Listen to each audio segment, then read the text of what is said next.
Shalom, selamat bertemu kembali dengan saya di dalam renungan hari ini. Sejenak kita melihat nih di dalam hidup kita. Tujuan hidup Anda apa?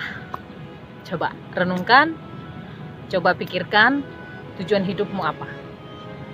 Apakah tujuan hidupmu kita berkata mau menjadi seorang, kalau wanita karir, jadi ibu rumah tangga, jadi kepala keluarga yang baik, atau bahkan tujuan hidup kita untuk mendapatkan kesuksesan besar?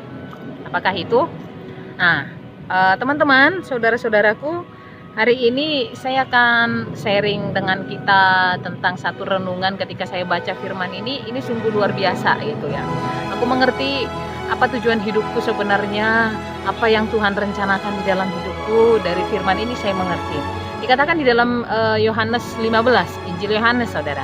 Yohanes 15 ayat 5, "Akulah pokok anggur dan kamulah ranting-rantingnya. Barang siapa tinggal di dalam aku dan aku di dalam dia, ia berbuah banyak, sebab di luar aku kamu tidak dapat berbuat apa-apa."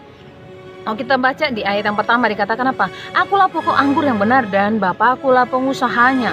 Setiap ranting padaku yang tidak berbuah dipotongnya, dan setiap ranting yang berbuah dibersihkannya, supaya ia lebih banyak berbuah." Nah, di sini aku melihat saya melihat secara khususnya firman Tuhan ini mengingatkan kepada saya apa? Siapa saya? Apa tujuan hidup saya? Apa yang harus saya kerjakan? Dari firman Tuhan ini saya bisa mengerti.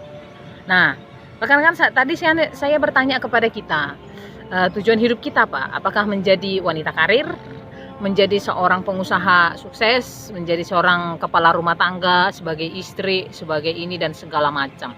Tapi kembali di firman Tuhan ini mengingatkan kita, tujuan hidupmu apa? Berbuah. No, saudara, maksudnya berbuah ini apa? Menjadi berkat bagi orang lain, begitu. Tujuan hidupnya itu. Hidup bukan untuk hanya menjadi seorang wanita sukses, wanita karir, tapi hidupnya begitu-begitu aja, jadi batu sandungan bagi orang. Buat apa? Enggak ada. Sebagai kepala rumah tangga dikatakan berhasil, tapi dia memaki-maki orang dengan sembarangan. Buat apa? Enggak ada guna. Tetapi dikatakan di sini, "Akulah pokok anggur yang benar," dikatakan Tuhan Yesus. Ini perumpamaan yang luar biasa, saudara. Maksudnya apa? Namanya kalau pokok ini supaya bisa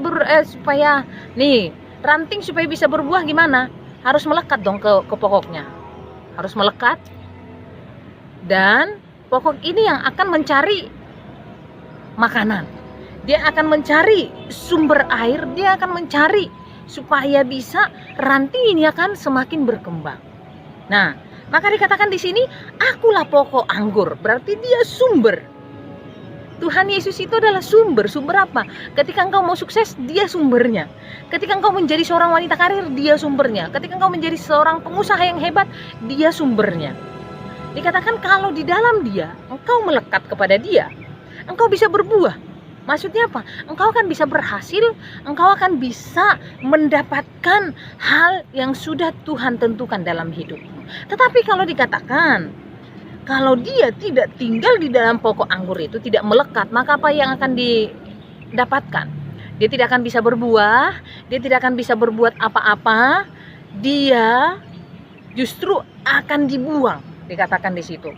Ketika tadi kan saya membacakan di ayat yang kedua itu ya, "Setiap ranting padaku dan tidak berbuah dipotongnya, dan setiap ranting yang berbuah dibersihkan."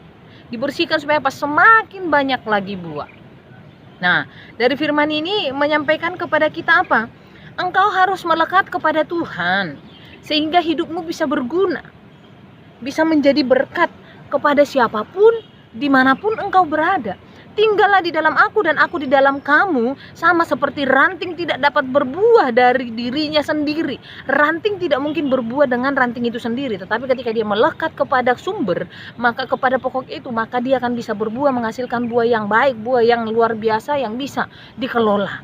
Nah, hidup kita juga demikian. Untuk engkau bisa jadi berkat, untuk kamu bisa mendapatkan hasil yang maksimal di dalam hidupmu tercukupi, terpenuhi, dan kamu puas, kamu tidak akan bisa mendapatkan kepuasan kalau kamu jauh daripada Tuhan.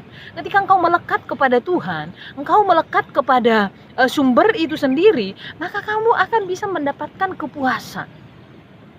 Bukan kepuasan yang mana maksudnya itu, kepuasan sehingga karena apa kamu bisa mendapatkan kepuasan? Karena engkau mensyukuri apa yang Tuhan berikan di dalam hidupmu. Sehingga di ayat yang kelima itu dikatakan oleh firman Tuhan, akulah pokok anggur dan kamulah ranting-rantingnya. Barang siapa tinggal di dalam aku dan aku di dalam dia, ia berbuah banyak, sebab di luar aku tidak dapat berbuat apa-apa. Barang siapa tinggal di dalam aku, ia tidak tinggal di dalam aku, ia dibuang keluar seperti ranting yang menjadi kering, dia akan dikumpulkan, dibakar.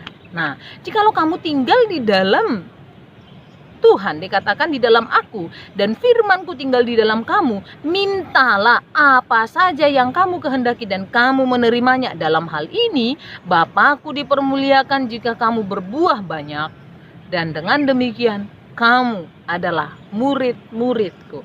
Nah, teman-teman yang terkasih, di dalam Yohanes 15 ini kalau kita melihat ya dari ayat yang pertama sampai ayat yang ke-8 itu secara khususnya itu kita melihat di situ kembali diingatkan tujuan hidupmu apa? Untuk berbuah banyak bagi Tuhan. Kamu tidak akan bisa berhasil, tidak akan bisa menghasilkan buah itu kalau kamu tidak melekat pada Tuhan, karena Dialah sumber.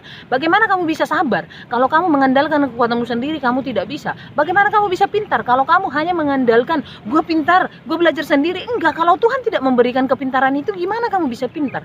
Kalau Tuhan tidak memberikan kesabaran kepada kamu, gimana kamu mau sabar? Kalau kamu tidak tahu firman Tuhan, bagaimana kamu bisa menghadapi kesulitan, pergumulan, situasi yang sedang terjadi dengan tetap bersyukur kalau kamu tidak mengandalkan Tuhan?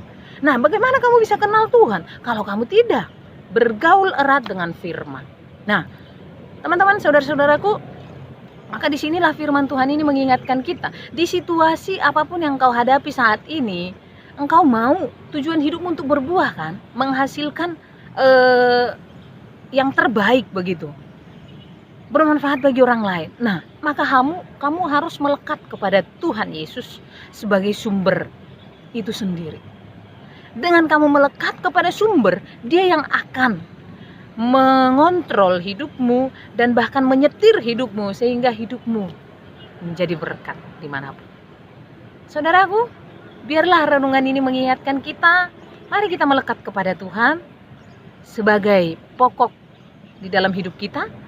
Maka di situasi coronavirus yang sedang merajalela ini tidak akan mengurangi sukacita kita, tidak akan membuat kita kecewa, putus asa, tetapi kita tetap melekat pada sumber, kita tetap dapat sukacita, kita tetap dapat melewati kehidupan kita dengan tetap bersyukur, dan tetaplah bergaul dengan firman Tuhan, karena dari firmanlah kita bisa mengerti kehendak Tuhan, kita bisa mendengar suara Tuhan. Sekian firman Tuhan, sekian renungan kita. God bless, tetap semangat, tetap bersyukur. Solideo Gloria.